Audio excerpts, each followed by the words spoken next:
తెలంగాణ వార్షిక బడ్జెట్పై మనతో మాట్లాడడానికి BJP deputy floor leader MLA Payal Shankar ఉన్నారు. ఒక్కసారి ఈరోజు అటు ఆర్థిక మంత్రి ప్రవేశపెట్టినటువంటి బడ్జెట్ రాష్ట్రానికి సంబంధించిన వార్షిక ఆదాయం ఏ విధంగా ఒకసారి మాట్లాడించే ప్రయత్నం చేద్దాం.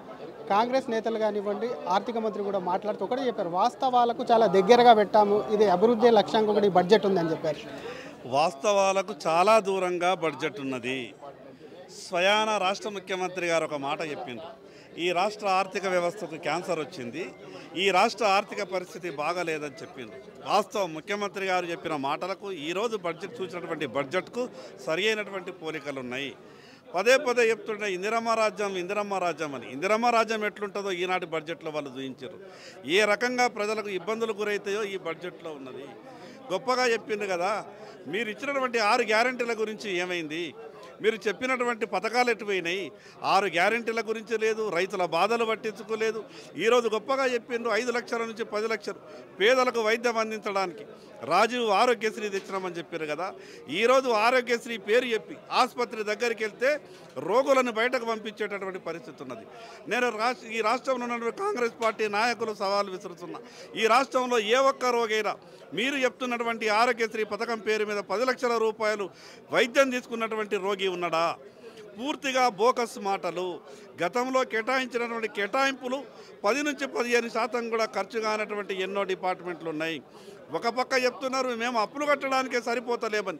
మీరు అప్పులు కట్టడానికే సరిపోలేనటువంటి పరిస్థితుల్లో ఉంటే సంక్షేమం ఎక్కడ చేస్తారు? మీరు పెంచుతానన్నటువంటి పెన్షన్లు ఎటువైనాయి?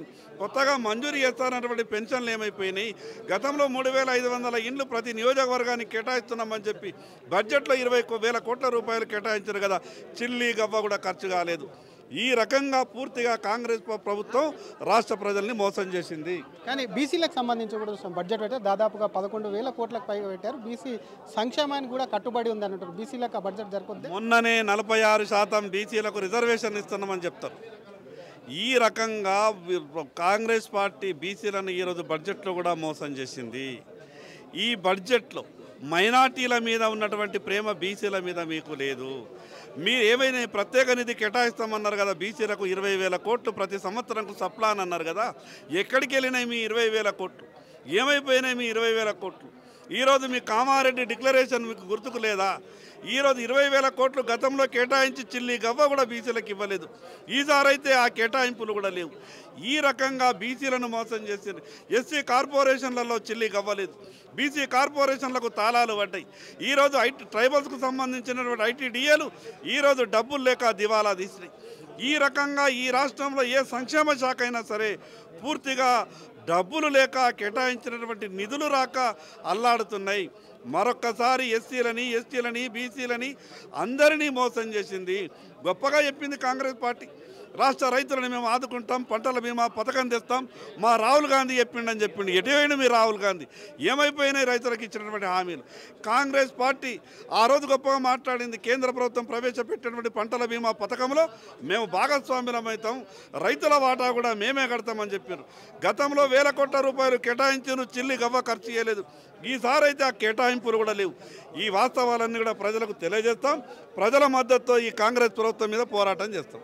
Thank you sir. ఇది అసలు ఎస్సీ బీసీ వీళ్ళని కూడా ఈ బడ్జెట్లో కూడా మోసం చేశారు. ఈ బడ్జెట్ అంతా మోసం చేసే విధంగానే ఉంది. అసలు రైతులకు ఇచ్చిన హామీలు కానీ, మహిళలకు ఇచ్చిన హామీలు కానీ, కట్టిస్తామన్న ఇళ్లకు సంబంధించి కూడా నియోజకవర్గానికి 3,500 ఇళ్ళు ఏమయ్యాయి.